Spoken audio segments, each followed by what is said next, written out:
Now here I have listed some animals and what kind of food they eat and how is it obtained.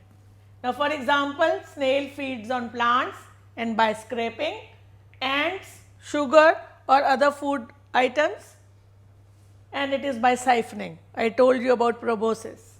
Then eagle eats small animals or the dead animals, and this is done by capturing them and then swallowing them. It also has sharp claws and sharp hooked beak which helps in tearing the flesh. Then there is hummingbird which sucks nectar and then siphoning of course, and all rest of the animals, that is lice and mosquito, they feed on blood, butterfly and hummingbird on nectar and housefly on garbage, and the method is by siphoning.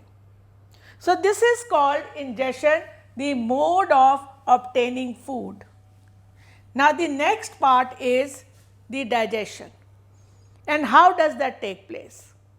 But before we get into that, let us see what are the parts of the digestive system.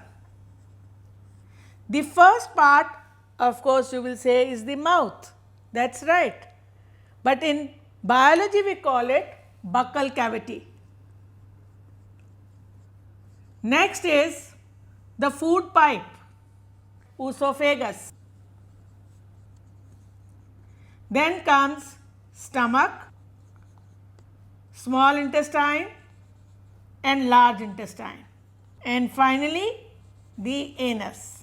Whenever you are memorizing the parts or anything by numbering, always keep in mind what number, then you will not forget. For example, there are 6 parts of the digestive system. So even if you would be forgetting one, if you have written only 5, you will always think there is one more, the 6th one, and you will not make a mistake. So these parts, the 6 parts together constitute the alimentary canal. So whenever we talk about alimentary canal, what are we actually talking about? All these 6 parts.